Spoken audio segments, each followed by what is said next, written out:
and welcome to SACAC's College Mini Camp.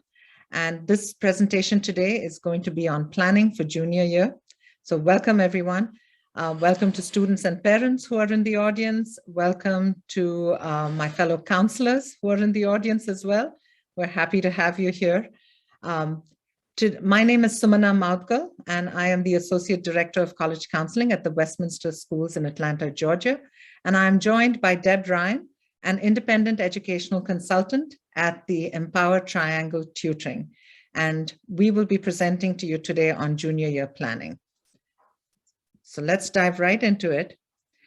The presentation today is a really broad overview of what juniors should be thinking about, what they should be doing so that they can get ready to submit their first application in the fall of senior year. So we are going to cover a lot of things at a pretty high level. Please note that on the SACAC website, there are lots of resources that dive deeper into all of the subjects that we're talking about today. So we're going to start with understanding why it's important to know ourselves as we launch into the process. We're going to talk about various post-secondary options, 2-year colleges, 4-year colleges, trade school and military academies and the military. We're going to talk about what it takes to build a shortlist, what you should be thinking about, what that shortlist should look like. We're going to talk about the different types of applications available, understanding deadlines, testing the SAT and ACT, holistic admissions, and then we're going to finish out with talking about what the college application process timeline looks like. So let's start with knowing yourself. I think as students launch into their search and as they start to vet colleges and try to figure out what they want in a post-secondary education, it's important for them to know themselves. It's important for them to understand what works and what doesn't work for them in an educational setting. Because if you look at the landscape that is out there and all the colleges that a student can enroll at, they run the gamut of small, schools liberal arts schools that have maybe 1,000 or 2,000 students, all the way up to large state schools that have upwards of 50,000 students with various, different types of curriculum offered and, different types of academic settings. So it's really important for a student to know themselves and to understand what works for them and what doesn't work for them as they start to do their research and try to figure out which college is really a good fit for them. So some of the things that we'd like students to really ask themselves and get to understand about themselves, things like, how do I learn? Am I okay with taking 4 or 5 classes at a time? Or would I rather focus on 2 classes or 3 classes at a time? Do I function well in a large lectures type hall where I'm one of 300 students? Or do I prefer that I build very strong relationships with my professors? How far from home do I want to go? Do I want to visit often? Do I not? Do I want to be home for the holidays? If there's an important birthday at home, do I want to be there for it? Also, what is important to me besides academics? What do I see myself doing outside of the classroom once I'm done with classes for the day? And also things like, what kinds of support do I need? And most importantly, because the more you invest yourself into the college that you're at, the more you will get out of your academics. One question to ask is, who are my people? And how do I find my people? And do I even know if I will find my people on this particular campus? So we would really like students to start thinking about these questions before they really launch into the process, because it truly does make the process a lot easier. So when we look at the path forward, there are lots of different roads that a student can take after high school. One is we could have students go to trade school, and we'll talk about that in a little more detail, what trade school entails, what kind of skill sets it teaches you, and what it prepares you for, and within what time frame. We have students who can join the military directly. You can attend military academies, or you could consider a 2-year college or a 4-year college. And we're going to talk about all of these options in detail because there's no one size fits all. For every student, there is a post-secondary pathway that's just right for them. And that depends on your personal goals, your financial situation, your family situation, and all of that needs to be taken into consideration as you move forward beyond high school. So let's start with trade school. So trade school is school that students attend right after high school. It generally offers a 1 to 2 year curriculum, and it's very career intensive in that they are teaching students a skill that they can use right out of trade school and earn themselves a job. So it is much less expensive than a 4-year education. And also, one thing to consider is, unlike 2-year colleges, the credits that you earn at a trade school do not transfer to a 4-year college.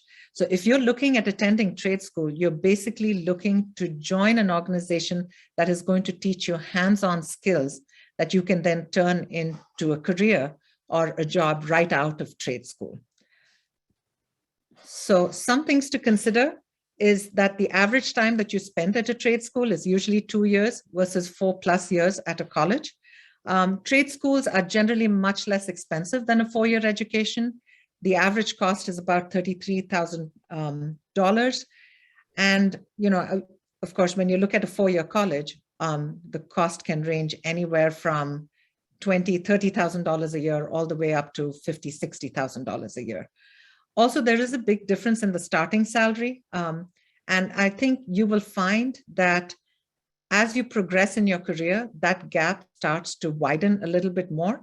So students who earn 4-year degrees are generally able to climb the ladder within an organization much faster than they would if they just went to trade school. But the most important thing is that trade schools really teach students a skill. And we will talk about the different types of careers that you can pursue by enrolling in a trade school. So for someone who maybe doesn't, for whom finances are a constraint, and for someone who wants to get on their feet and be financially independent fairly quickly, a trade school is a really good option to pursue. So it's interesting, but there are a whole list of jobs listed on this slide, and some of them students might not consider as being something that you would learn skills at a trade school. There was one job on this list that I did not put on, but it was that of an air traffic controller. And I thought that was very interesting because I didn't think that that was something you would learn at a trade school. But if you look at these jobs that are listed here, the median salary, and this is as of 2020, is no small change by any means. You are earning a fairly good income by being an electrician, a web developer. Radiation therapists earn $86,000 a year, which is significant. So a trade school is not something to thumb one's nose at, and it truly is a matter of whether it is the right fit for a student or not. One thing to also consider is whether there is growth in that industry and for that particular position, 5-10 years down the line. So another resource that you can tap into also to understand outlook is something called the Occupation Outlook Handbook. It's called the OOH. And if you just Google OOH, it comes up. It is a database that's put together by the Bureau of Labor Statistics, and it houses information on basically every job in this country.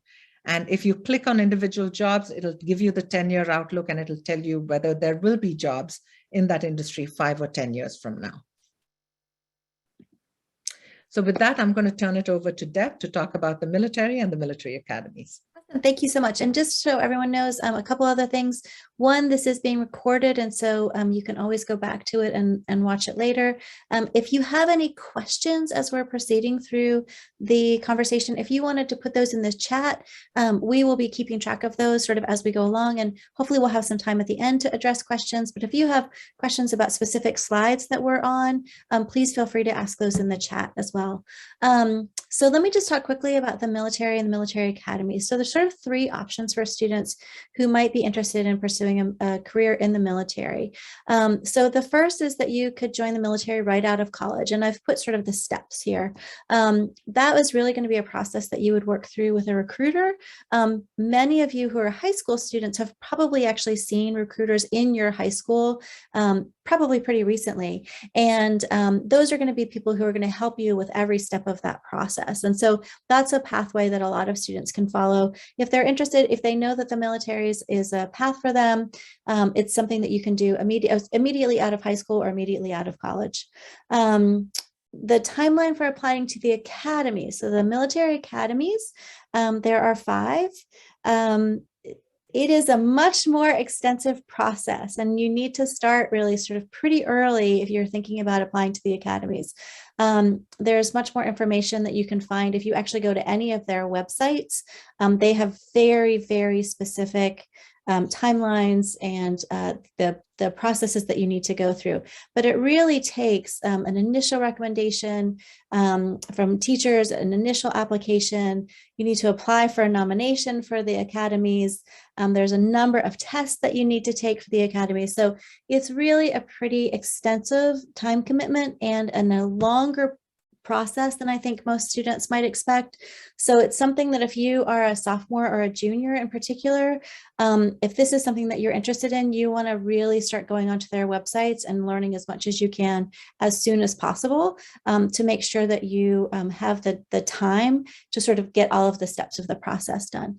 The other possibility that is really wonderful is joining ROTC.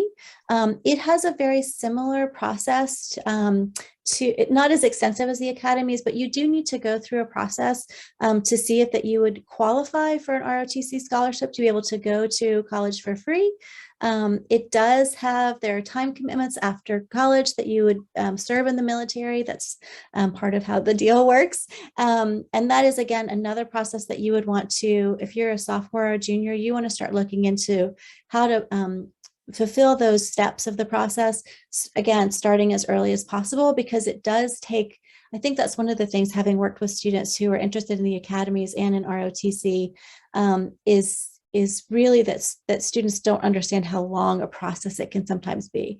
And so if that's something that you're even vaguely interested in, I would suggest really starting to look at it as soon as possible.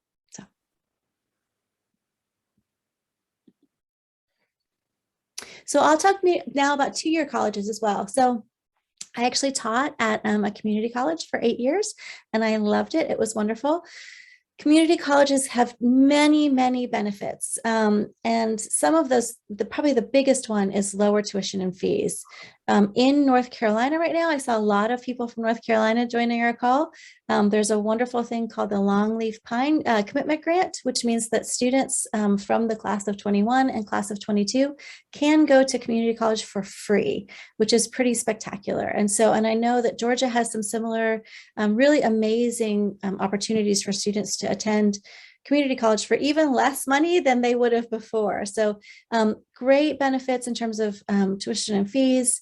It's a chance for students, a lot of students who maybe high school was rough or online learning was rough and it didn't go that well. It's a really great chance for you to improve your transcript, because if you apply to a college as a transfer student from a community college, they're going to be looking at your community college transcript.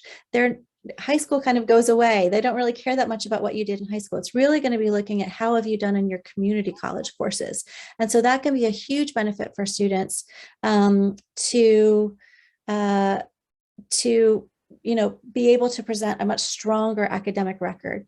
For a lot of students, you can live at home, which reduces the cost of tuition and board. There's a lot of flexibility, particularly for students if you need to work while you're in school, much more flexibility in terms of being able to take online classes. There are a lot of times there's nighttime classes. I know my students at Wake Tech Community College were there, all day, all hours. And so there's a lot more flexibility because it's really geared towards students who have very diverse kinds of needs. And typically as well, I would say is that community college classes tend to be smaller overall than sometimes some of the large lecture classes that Simona was talking about, in terms of, sometimes if you go to a large state school, some of those intro to biology classes can sometimes be 400 or 500 people in that class. Community college classes tend to be much, much smaller. And so if you really thrive with having individual attention from professors, it's a really great chance to sort of build some established relationships with those people and have a much more personalized experience in the classroom. There's information here. You can see Associates of Arts degrees, Associates of Science degrees, just kind of some of what the differences are for those. But those are both the kinds of degrees that you would have if you wanted to. They can be terminal degrees, so you can end with an associate's, or you can transfer with an associate's to a four-year college. And then the four-year colleges. Yay. Sorry, this is, I actually lived in this dorm. This is Princeton University. So that picture makes me happy.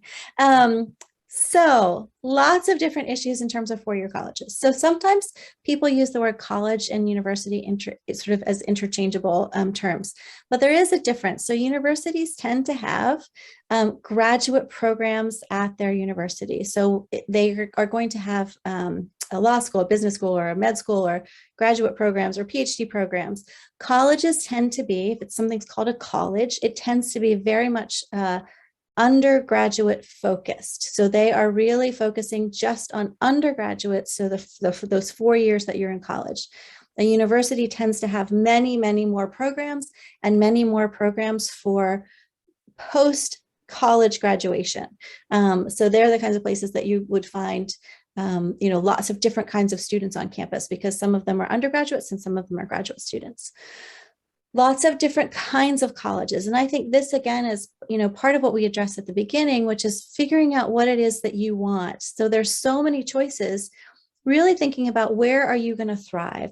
So private colleges are institutions that are privately run. Public institutions are ones that are publicly funded. So they get funding from their state. So the UNC system, the Georgia system, the University of Florida system, the Indiana system, state systems are the public institutions. You might also sometimes hear the words flagship and land grant thrown around. So the flagship university tends to be sort of what's seen as sort of the oldest and most prestigious of the state institutions. The land grant universities actually come from, there was a bill, I think it was in 1862, the Merrill Land Grant Act, that actually set aside land in various states to set up institutions, educational institutions.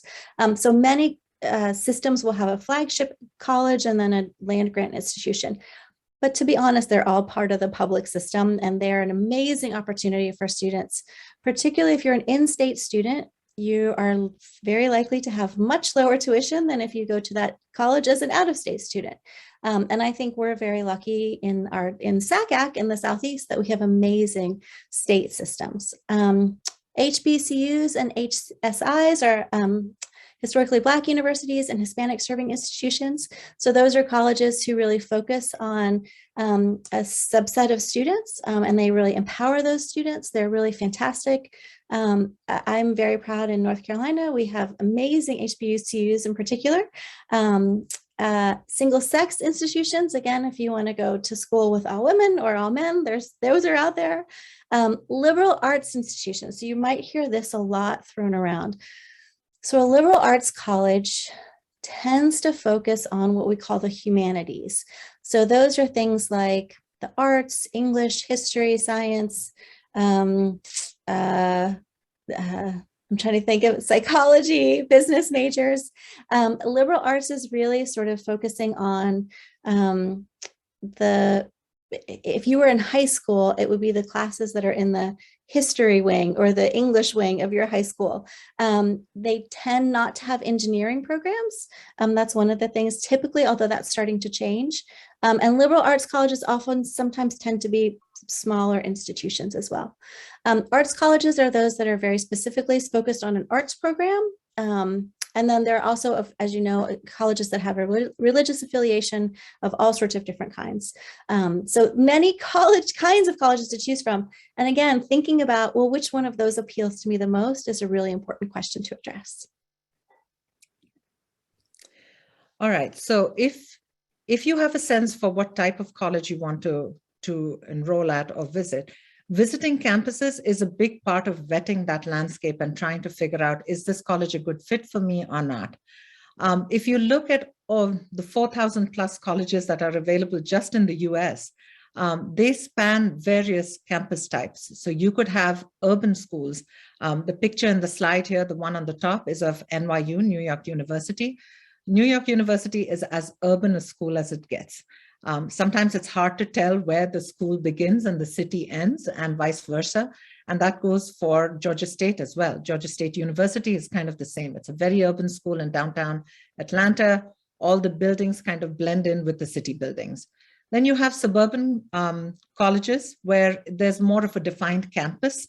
It does have more of a campus feel, and there are boundaries, and they tend to skirt larger cities. So one of the advantages of suburban campuses is that while you have a campus feel and you have your own space, you also have access to the larger cities, and you can access the cities for whether it's entertainment, recreation, for internships, for work, for all kinds of things. So suburban colleges definitely do have their advantages. And then you have college towns. One of the most iconic college towns that comes to mind for me is Athens, Georgia, where UGA is housed. And in a college town, the university really has the largest presence, and it influences everything that happens, most things that happen within that college town. And then, of course, if you look at size, you have large, small, mid-sized. By small, like Deb was referencing, the liberal arts colleges, they generally tend to house students. About 1,000 to 5,000 students is what you would see generally in a small liberal arts college. You have mid-sized schools like Georgia Tech, which have about 15 to 18,000 students. And then you have larger schools like UGA and OSU, which have UGA has about 35,000 students, and Ohio State has upwards of 50,000 students. So when you look at the real variety that exists within college campuses, it makes sense that you would want to visit them to get a feel and walk the campus and say, do I see myself here for the next 4 years? And if I am on this campus, do I feel comfortable accessing all of the resources that exist? So it is important to visit campuses. So ideally, it would be great if a student could visit a campus prior to putting a college on their list and considering applying to that school, but that always doesn't happen. So one of the good things that actually came out of the pandemic was that colleges really shored up their websites. So you don't necessarily have to set foot on campus to really get a taste for what that campus flavor is like. You could take virtual tours on a college's website. There's a website called campusreel.org, which houses short videos that are taken by college students of life on campus. So there's a lot of research that can be done online. If you do choose to visit a campus, and if they are open for tours, there are generally two kinds of tours that you can take. One is an information session where you actually sit down with an admissions officer, and they're talking about their admissions process and what they're looking for in prospective students. And then you could take an official campus tour, right? So like I said, ideally, we would love that students visit campus before they put schools on their list. But if not, you can do your research online. And another way to do it is if you do your research online and you like what you see, you apply to the school. And if you get accepted, then you can visit at that point before you make a decision on whether you're going to attend there or not. So I'm going to dive into now what we're going to talk about, which is building a short list of colleges to apply to. This is probably one area where students tend to have a lot of questions because there is so much out there. How do you even make sense of 4,600 colleges in the US and whittle it down to a list of, say, 10 that you are interested in applying to? So the first thing, like I said, is to know yourself. If you know yourself and if you know what kind of campus sits better with you, it's a lot easier to whittle it down and start to focus on those types of schools. Geographic location is important, and it's something that you should consider. But as you start to do your research and put a list of schools together, one of the most important things that I look at as a college counselor is to make sure that there is balance in that list. And what we mean by that is that it really would not serve the student well to put, if you're applying to say 10 schools, to add 8 schools to the list that are super, super selective, and then have 2 schools that you are likely to get into.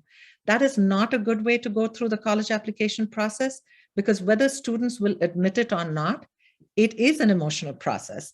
Every time you get accepted to a college, it's almost a validation of everything that you've done since freshman year. And if you get denied by a college, it's a negation of the same. So our goal as college counselors is always to make sure that the student emerges successful from the college application process.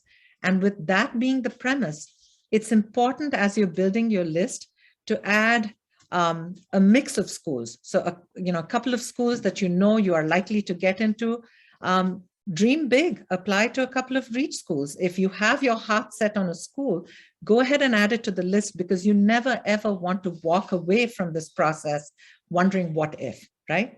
So make sure that you are adding a good mix of schools, that there are some target schools on there that you stand a really good chance of getting into, and that the list is balanced ultimately, and that there isn't too many of one type of school in terms of selectivity, at least on the list. A few other things to think about as you are trying to figure out what is a likely school for me, what is a target, what is a reach. There are some numbers that you can look at to kind of compare yourself with that range to understand where you fall.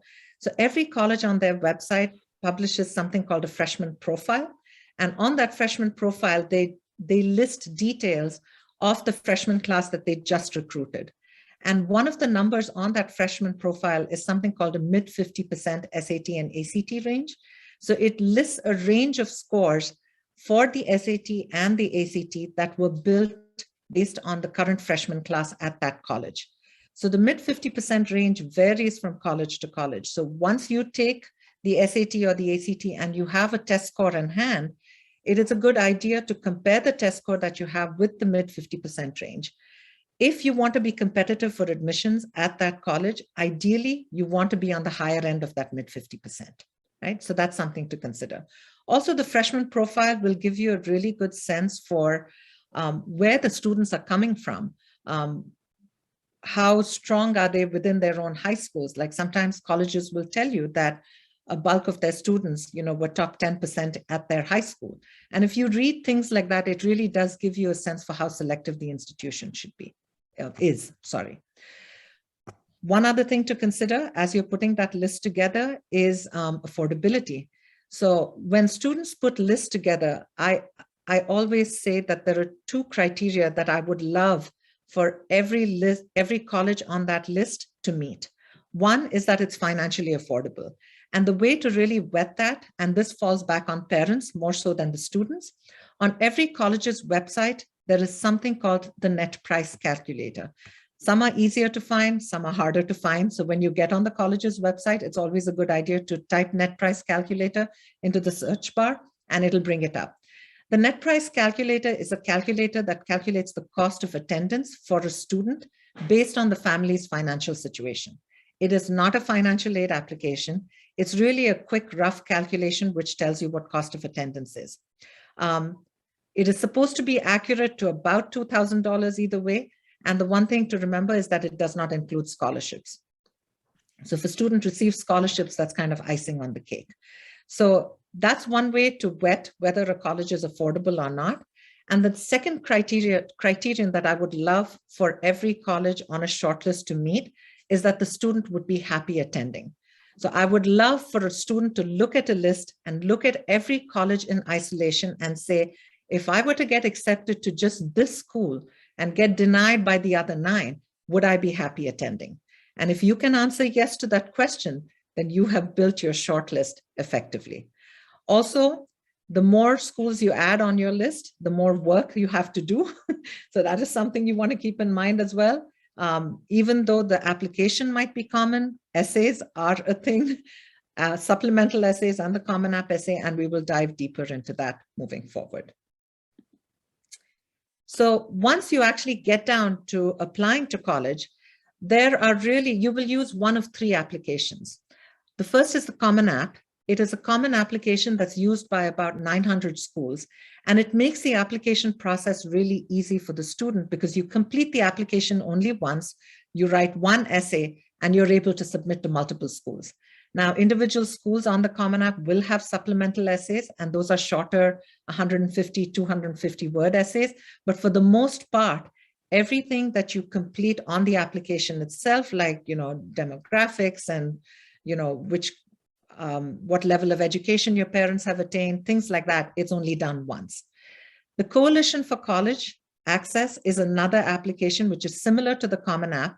It's relatively newer and it's used by about 150 schools at this point.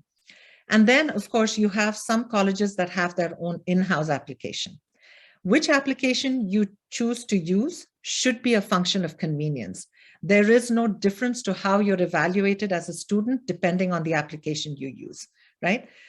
So for example, if you have 10 colleges on your list and 8 of them use the Common App, go ahead and use the Common App for those 8. And for the other 2, you can always find another application that the college uses and then work those individually. So convenience is definitely something to consider as you're looking at the different types of applications there.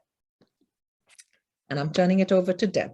Wonderful. And I just want to point out to everyone in the chat, I've put in links to the net price calculators, to some of the examples for freshman application, sort of, or here's our freshman class that you can take a look at. And then I put in a link to Campus Real. And then I also put in a link to the senior military colleges, which I didn't mention in the military slide, but they're another wonderful opportunity in terms of students who are interested in pursuing sort of the military piece after high school.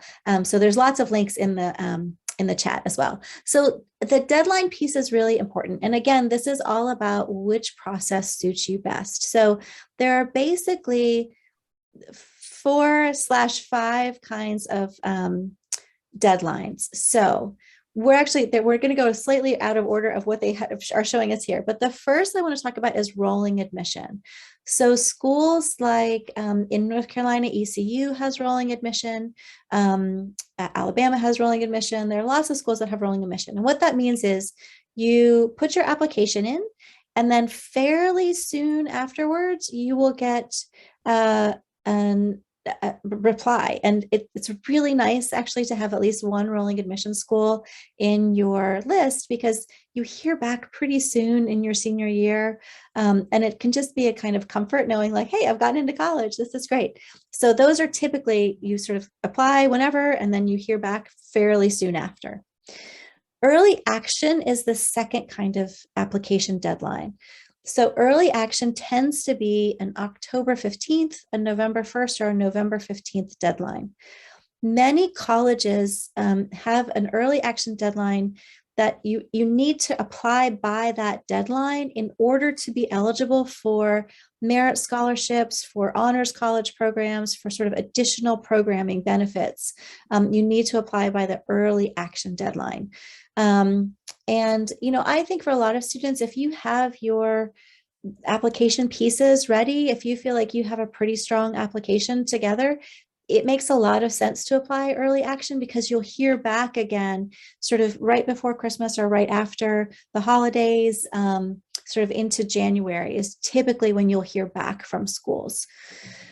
Regular decision is, it's kind of what I was used to when I was growing up, which is you applied in January and then you heard back in April, and we all got fat envelopes or skinny envelopes. And so regular decision is when you apply. Typically it's a January deadline. That seems to be pretty normal. And that again is, it's non-binding commitment. You apply and then you'll hear back on a specified date sometime later in the spring. There are also two kinds of binding, well, there's one kind of binding and then there's one kind of sort of halfway binding application process. So early decision is a binding process by which you, your parents, and your school counselor sign a contract that say, if I get into this school, I will attend this school. Early decision deadlines tend to be sort of around November 1st. Some schools have an early decision 1, which is December 1st-ish, November 1st, December 1st-ish. And then some schools actually have an early decision 2 possibility, which is in January. It is really, early decision is really, if you love the school more than anything else on the planet, You know you want to go there. You know that you will be able to pay for sort of whatever their financial aid package comes back for. And you are fine if you have no other choices in the spring. Early decision can be a good choice for students. For some highly rejective schools, the early decision application acceptance rate can be higher than a regular decision rate. So that is sometimes why students can apply early decision as well, because it gives you slightly better chance of acceptance at some of those schools that have kind of crazy low acceptance rates. Restrictive early action is another kind of it's very confusing, and Harvard just changed their rules.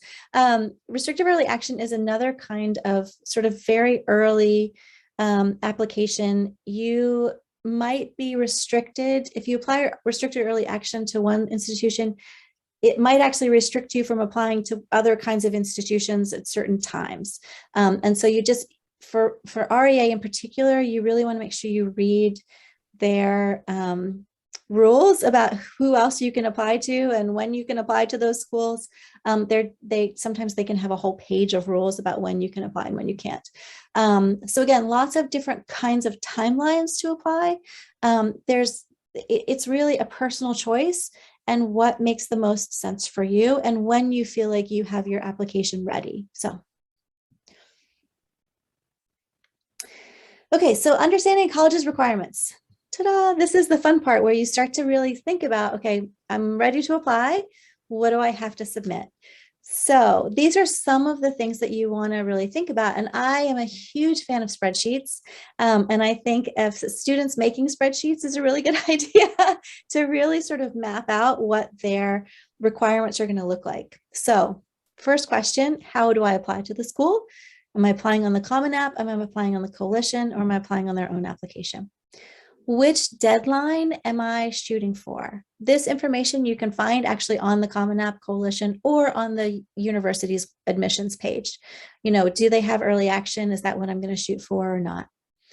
The score piece, and I know we're going to talk about test scores shortly, but many colleges today allow students to do what's called self-reporting their test scores, which means that you tell the school in your application, here's what I got on the ACT, or here's what I got on the SAT, or here's what I got on both of them.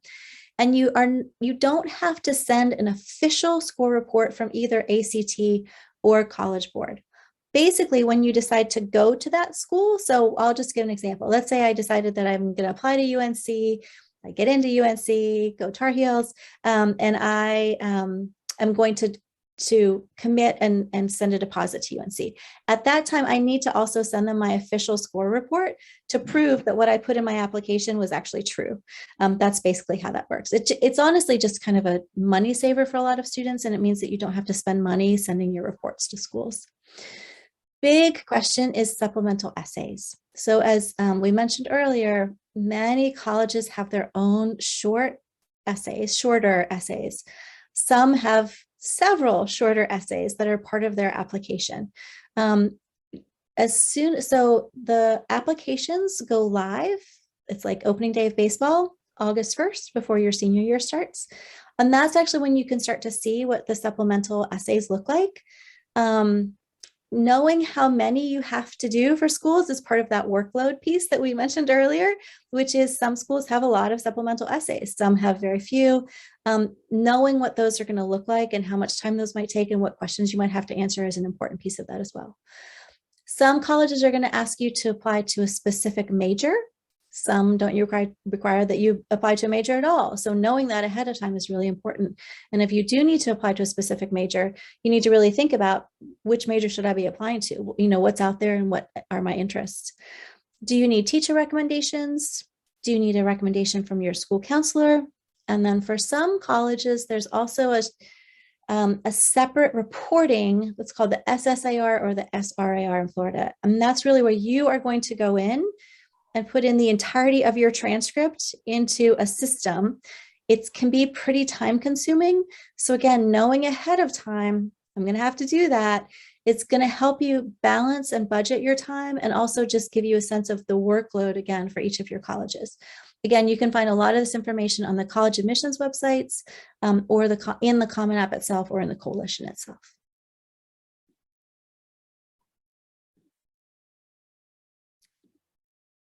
All right, let's talk about testing now, the SAT and the ACT. So most colleges will require students to submit some kind of test score. And then there's a whole nother category of colleges that fall under test optional. And I'll talk about test optional in a second, but I want to talk about the test first. So the SAT and the ACT are two very different tests. And the most efficient way for a student to tackle testing is to really try both tests first. And when I say try, I'm not suggesting that you take the actual test and you register for a national testing date, but there are several full-length practice tests online that you can take. So you take one of those practice tests and you pay attention to how the questions are formulated, how much time do you get per question. And ideally, once you vet both tests, if you feel like you did better on one versus the other, and that's not necessarily with respect to the score that you earned, but more like how comfortable with you with how the questions were formulated.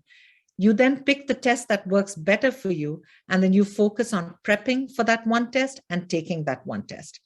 So some of the main differences between the SAT and ACT, I think the biggest difference is really the amount of time that you get per question. So the SAT gives you much more time per question than the ACT does. And sometimes that helps, especially with the reading passages, if you tend to be a little bit slower with reading and you need to look at it a little more often before you can digest the information, that can truly come in handy. Some of the other differences are that the SAT has a math calculator and a non-calculator section, whereas the ACT does everything with a calculator. So that works better for some students and it works differently for other students. Also, the ACT has a science section. The science section is not really testing you on your knowledge of science, but it's more a reading comprehension of sorts for science. So if you are good at looking at charts and at data and drawing information from those charts and that data, then the ACT might work better for you. So I point all of this out to say that there truly are differences between the two tests. The ACT will ask you more direct questions based on content that you've learned in the classroom, and the SAT can, the SAT questions can sometimes be a little more conceptual, right? ACT is very geometry heavy, SAT is very algebra heavy. And so all of these differences truly lead a student to lean more towards one test or the other. One thing that's not a good thing to do is to take both tests multiple times. And the reason I say that is because you cannot prep for the SAT and then go ahead and take the ACT. They're two different tests. They need to be prepped for differently. So ideally, what we want to see students do is you try both tests out, take a full-length practice test online. And if you are going to do it from the comfort of your home, we recommend strongly that you pay attention to the timing per section and stay true to the time you are given per section, because that's when you will truly feel the differences. Once you figure out which test is better for you, take that once, twice, thrice maybe, until you get a score that you feel represents you well. One thing to understand is that usually after the second or third time, you might start to see scores plateau out a little bit. And that's because, you might have test fatigue, or you might not be going back and looking at previous score reports to see where the holes were and to plug those holes. So if you truly want to see gains from one administration to the next, you want to go back, look at the old score report, look at where you lost points.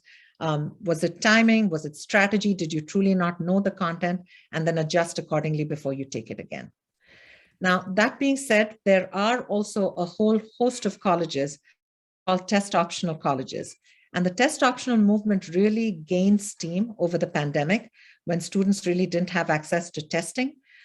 So fairtest.org is a site that lists all of the colleges that are test optional. So if you are a really strong student, you have a solid transcript, but you're maybe not the best standardized test taker, then looking at a test optional college and applying test optional might be something that you would consider. So let's talk now about holistic admissions. So we've talked about a lot of different things, right? We've talked about testing, we've talked about classes that you take. One thing to recognize for students is that when you apply for admission to a college, you are always evaluated within the context of your high school, right? So a college is never going to compare a student from high school A to a student at high school B or C. Reason being, the curriculum is very different. Access to honors and APs can look very different. So it isn't a fair comparison to compare a student from one high school to another. So you are always looked at within the context of your high school. That being said, colleges will look at multiple things that you will present to them before they make a decision on whether you're a competitive candidate or not. Holistic admissions also means that there is no one thing that will get you out of the running. So for example, if you present really strongly in your activities, your extracurriculars, your essay, your writing, your classes, but your standardized tests are not the best, if they truly like who you are as a student and they feel that you can succeed, then it is possible for you to get admitted, even though there is one line item on your resume or in the package that you present that doesn't really stack up with everything else, right? So some of the things that colleges consider as they evaluate students, they look at grades in the classes that you take. They look at rigor on the transcript. So they're looking to see how many honors and AP courses your high school offers, how many of those did you take advantage of? And depending on how many of those you took advantage of and how you did in those classes, they are going to come to certain conclusions on what type of student you are. They're going to look at test scores. They also look at letters of recommendation, both from your counselor and from your teachers. And those letters of recommendation really give the college admissions officer insight into who you are as a student. Like how are you coming into class every day? Are you coming in prepared? Do you turn your work in on time? Things like that. They also look at extracurricular activities, and within those activities, they're looking at depth of involvement. Did you earn any leadership positions? What was your role essentially in every club or organization that you were participating in? Also, essays are a big part of it. Your writing skills matter, and also what you talk about in your essay matters. Are you providing them with the backstory to the student who is actually presented in the application? And then, of course, leadership and extenuating circumstances as well. Since the pandemic hit, most colleges have added a COVID question to their application, and that's an opportunity you really want to use to talk about any extenuating circumstances at home. Did parents lose their jobs? Did something change with your living arrangements? There's so much that has happened and continues to happen as a result of the pandemic, and you truly want to advocate for yourself. And some students hesitate to do that because they think they're making excuses. It's really not that at all. It really gives the admissions officer context and helps them understand that anything that you're presenting, what frame of reference or what context did that develop within? So it's really important to speak that piece. And with that, I'm turning it over to Deb to talk about money. So I just want to point out there is going to be another virtual minicamp college March 29th. That is literally all about financial aid. And in a couple minutes, we're going to show you this the whole host of previous recordings from SACAC. So there's lots of very specific sessions that are purely on financial aid. And I'm just going to put a plug in because the session on Tuesday, April 26th, which is about writing your essay and building your activities list, I'm actually co-hosting. So please come to that one as well. Paying for college, very, very important question. So there are a variety of ways that you can get funding for college. So your parents can pay tuition, parts of tuition. You can pay parts of tuition from your summer earnings. Then there's the financial aid piece. So there are two kinds of financial aid forms. The first is the most common. So this is the FAFSA. It is the free application for federal student aid. Almost every college that you're going to apply to is going to be eligible. It's going to be a federal institution and it's going to be eligible for FAFSA funding. So FAFSA is I can't overstate how important FAFSA is for you to fill out in order to be eligible for financial aid. If you don't fill out the FAFSA, you are not eligible for financial aid. And so it's a very important form, and it is how colleges will establish there's a whole methodology that they follow. It's called the federal methodology, but it's how they help to figure out what's your expected family contribution is going to be. How much are you going to pay as part of your family? And in a second, I'll put in, there's a forecaster that you can actually do to start to see, like, okay, what would a FAFSA feel like? What does it feel like to fill out? What are some of my numbers maybe going to look like? So that's the FAFSA. There are also some colleges that require, it's called the CSS profile. This is a secondary financial aid form that is through College Board. Students will sign in through their College Board account. A lot of private institutions and some public institutions. So in North Carolina, UNC requires the CSS profile. It asks different kinds of questions of students, it is how colleges establish what's called their institutional methodology, which is the college figures out their financial aid piece from the CSS profile. So you will not have to fill out the CSS profile for every college, but you should fill out the FAFSA just in general for everybody. Even if your family feels like they are not, we get this question a lot, if your family feels like you might not be eligible for financial aid, I still think it's really important to fill out the FAFSA because family situations can change. You might want to try to get work study on campus. I think it's a really important form. There are also two other kinds of scholarships that students can get. So one is going to be merit scholarships, which are scholarship funds. It's basically a tuition reduction from the institution itself. That's become a really important part of the funding piece and how students are paying for colleges. They literally get a tuition reduction from the institution. And then there are also outside scholarships, and those are the kinds that you would typically hear from College Board. Big Future has a great search engine, scholarships.com.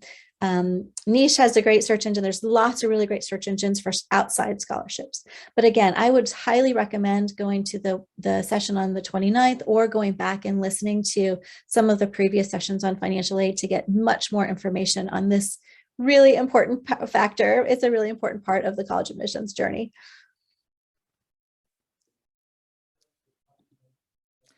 And we're now going to finish with just a general overview of the college application process timeline and what that looks like. So in the fall of junior year, we would like students to determine what is the best post-secondary option for them. Do you want to go into the military, 4-year college, 2-year college? Also, if you're considering 4-year colleges, at that point, we would like for you to try out the SAT and the ACT and figure out which is a better test for you. Also, knowing yourself and knowing what's important to you in your college experience, where you live for 4 years and what you hope to get out of it is important. So fall is really more of exploration, understanding yourself and kind of vetting the tests and figuring out which one works better. In the spring of junior year is when we would really like students to start testing, to take the SAT or the ACT. Ideally, if you have the right math under your belt, you need to have pre-calc under your belt before you can take the SAT or ACT.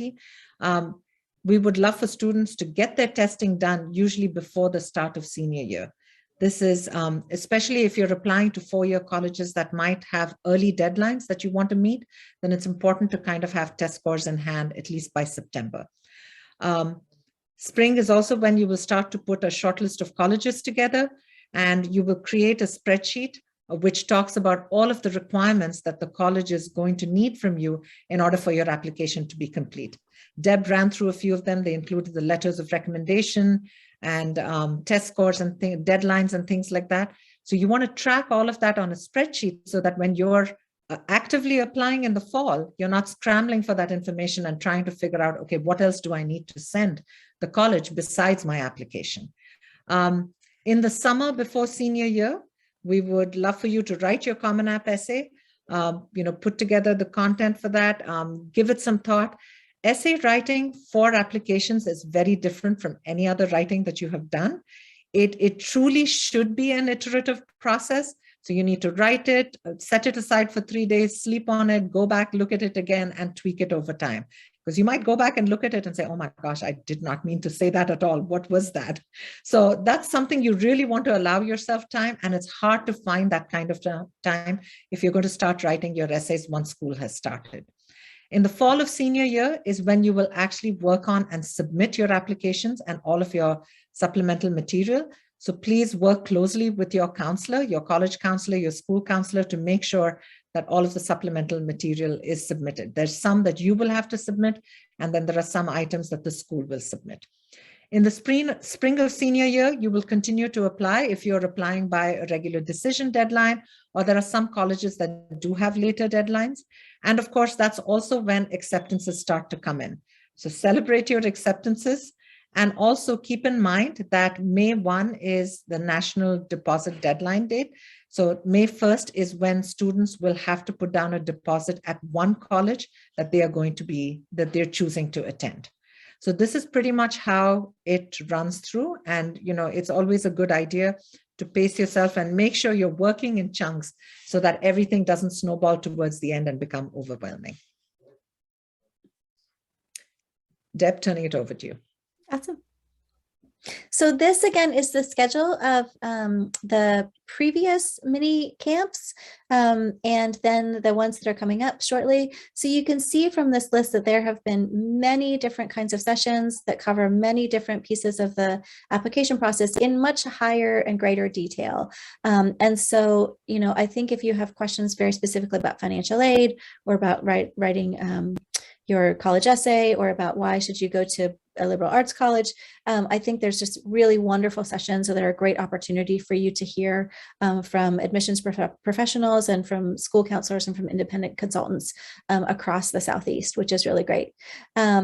So I haven't seen any questions come up in the chat, really very many. So if anyone has any last minute questions, we would love for you to ask them now, but also know that SACAC has tremendous resources. I'm actually going to put right now the Minicamp College link in here, so you all can link to that again if you need to go into looking at some of those previous sessions. And I hope that we'll see you. I would love to see you on April 26th when I'm doing my session. Hopefully we will see you all again soon. And we hope that this has been really helpful for you. And I think the last thing I would say, and then I'll let you have one more last word, is I think that this can actually be a really joyful process. And I hope that you all can find the joy in the process and really think about, this is a way to think about who you're going to be.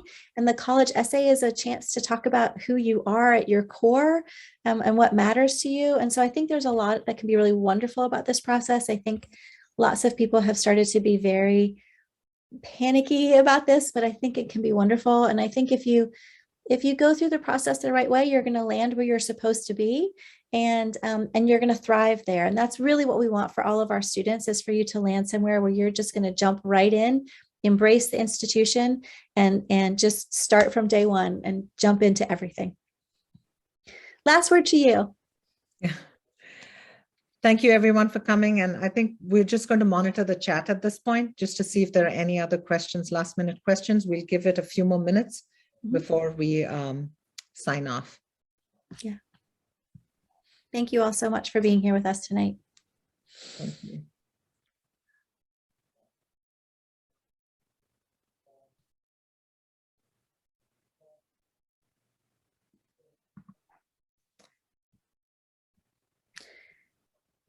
I don't see any more questions coming in, Deb. Yep, just lots of thanks. So I think we're good. Okay. Thank you very much, everyone. So much. Thank y'all. It was wonderful. Thank you so much. Thank you. I hope you're home safe. Thank you so much. I am. Thank you so much. This was great. Good night, everyone. Awesome. Thanks, Deb. You were an awesome co-presenter. Thank you. Oh, thank you so much. I'm so glad that I got to join you. I'm so glad I got to join you. I might be recruiting you for the April one. I'm there. I'm there. That'd be so yes. Good Thank night, y'all. Bye. Yeah, bye.